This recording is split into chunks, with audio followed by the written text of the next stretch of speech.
Hey everyone, today we're going to use the dry ice blaster here to work on this really nice older Land Cruiser. Not too old, but this nice Land Cruiser. Really well cared for, over 200,000 miles on this thing.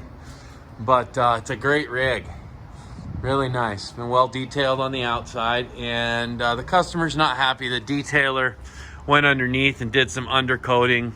There was kind of a cover-up job. Honestly, it's not the worst cover-up job I've seen, but you know, we can do better. So we're gonna use a dry ice blaster and we're gonna get all this up underneath here, cleaned out.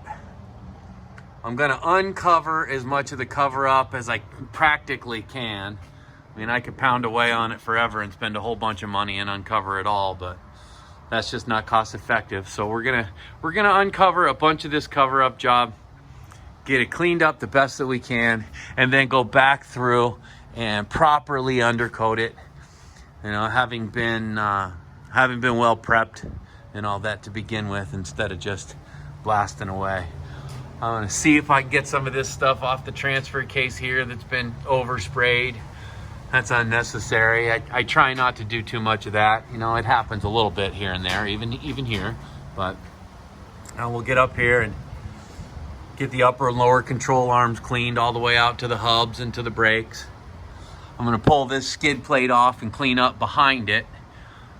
That wasn't done on the last one. Skid plates, you know, up in there you can see it's kind of a mess up behind there. You know, the exhaust is still gonna be dirty. Exhaust is exhaust. I don't really mess with it too much. I'll clean it a little, but not necessary to get all the way after it. Looks like it's got a newer transmission in it, real clean transmission. We're gonna go through and blast it as clean as we can. Get this skid plate off too. And see what we can do to make this thing right. Nice rig.